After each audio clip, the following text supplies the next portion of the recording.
सरकार ने विशेष सत्र में मराठा आरक्षण विधेयक को सर्वसम्मति से मंजूर किया है। इस बीच शरद पवार ने संदेह जताया है कि यह मराठा आरक्षण कोर्ट में टिक नहीं पाएगा।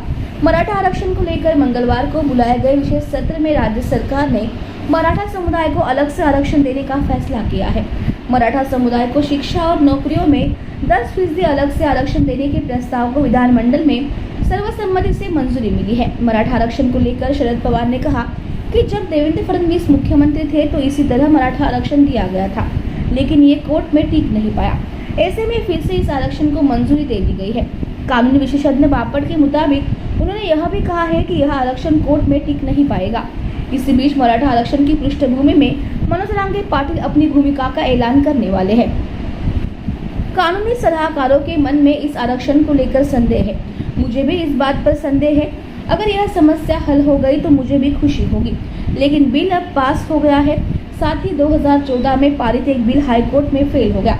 इसके बाद फडणवीस ने एक विधेयक पेश किया जिसे उच्च न्यायालय ने मंजूरी दे दी, लेकिन उच्चतम न्यायालय ने खारिज कर दिया। अब एक बार फिर इस बिल को सरकार की मंजूरी मिल गई है। इस मौके पर शरद पवार ने कहा है कि अगर ये मसला सुलझ जाए तो ये बिल सर्वसम्मति से पास हो जाएगा।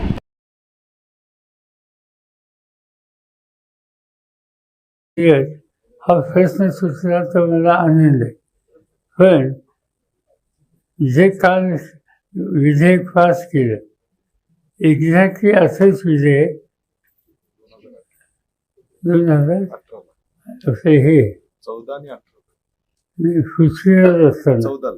2014ला केलेलं होतं ते हायकोर्टाचंच विधेयक झालं। त्यानंतर देवेंद्र फडणवीस आल्यावर त्यांनी हाच बिल धरून सुनील मांडलं, ते हायकोर्टात मंजूर झालं, सुप्रीम कोर्टात नामंजूर झालं आणि आज एक्झॅक्टली तेच बिल या ठिकाणी मांडून काल पास केले। आता या सगळ्या मंडळींनी विरोध केला नाही, त्याचं कारण आहे की जरी काही प्रश्न असले तर या निमित्तानं हा प्रश्न सुटत असेल तर विरोधासाठी विरोध नको ही भूमिका आमच्या सगळ्या विरोधी मित्रांनी घेतली आणि एक वर्षांनी हा निर्णय घेतला। पण कदाचित तुम्ही बघत असाल की वाफट नावाचे घटनेचे जाणकार आहे, त्यांचंही स्टेटमेंट काल होतं की ही तिकडं शक्य दिसत नाही।